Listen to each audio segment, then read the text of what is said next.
Financing cooperatives. This is always the fun part, but is also the challenging part. Many people that start any kind of business, when they start a cooperative, they've never started a business necessarily. And so the concept of where does the money come from, how do we operationalize what we want to do, and how are we going to finance these cooperatives can be quite intimidating and quite challenging. And there are some specific things that are different around doing this with cooperatives than with doing other kinds of businesses. So we're going to do a quick overview around how money works in a cooperative. So how do co-ops get financing? So co-ops are structured, you have your choice in Ontario to structure your cooperative in two different ways. You can use share capital and a share structure, or you can use loan capital or a non-share structure. And if you have share capital, you will see things like you are selling a membership share or you are selling preference shares.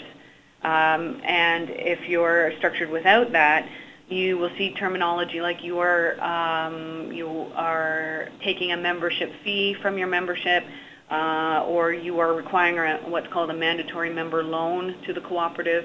So the difference, there are differences between the two, and we'll talk in more detail on the next slide, but you have these two options. And the way that you structure your cooperative is dependent on sort of where you need the money to come from and what the financial needs of the cooperative are, and also where you see your revenue coming from. So as with any incorporated entity, cooperatives can finance themselves through a combination of debt and equity. And so the equity is considered the things that the members or the investors put into the cooperative, the cash that goes into the cooperative or the assets that go into the cooperative through the sale of shares, the purchase of shares, the loan of a member loan to the cooperative, the payment of fees, any of that money that goes into the cooperative. And the members are always a source of that equity. In some cases, cooperatives will also make available shares usually with share-based co-ops, to the community at large, or they'll sell bonds or debentures, which are what are called debt instruments rather than equity instruments, to get that information into the cooperative.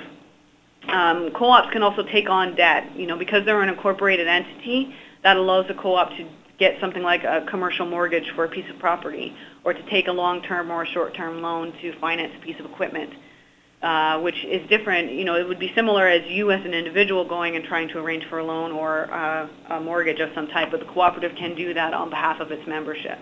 So, just like any incorporated entity can do that, cooperatives can do that as well. So to talk about the difference between shares and loans, these two options become important when you're looking at where your revenue is going to come from. For co-ops that want to raise a lot of money or investment, especially from those that wish to raise a lot of capital for high capital projects, the share model tends to be the more commonly used model.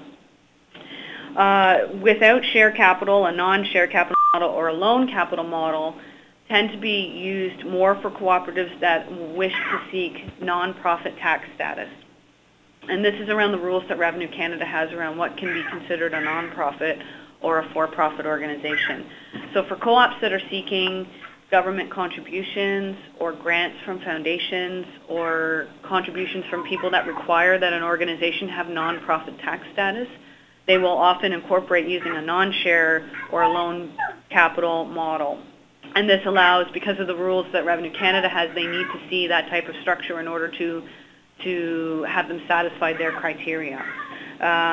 This isn't always the case. Some co-ops choose to use loan capital or non-share capital for a variety of other reasons, but one of the most common reasons is around some of the non-profit requirements. And as we were briefly talking about before, there are conditions are put on members as they join the cooperative that they would have to buy shares, member shares, or sometimes there's a requirement to make a member loan in a loan capital cooperative or to buy a certain number of preference shares. When the membership leaves, the cooperative buys those shares back.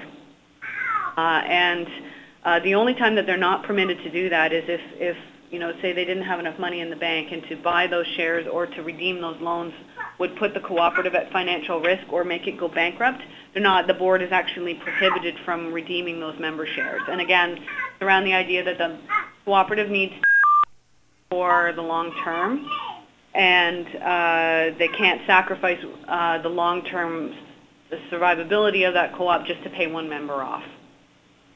So that's this is a fairly broad overview of the differences between the types of co-ops, and this is particular to Ontario. So all of the rules and requirements for setting up co-ops under these two types of situations exist in Ontario.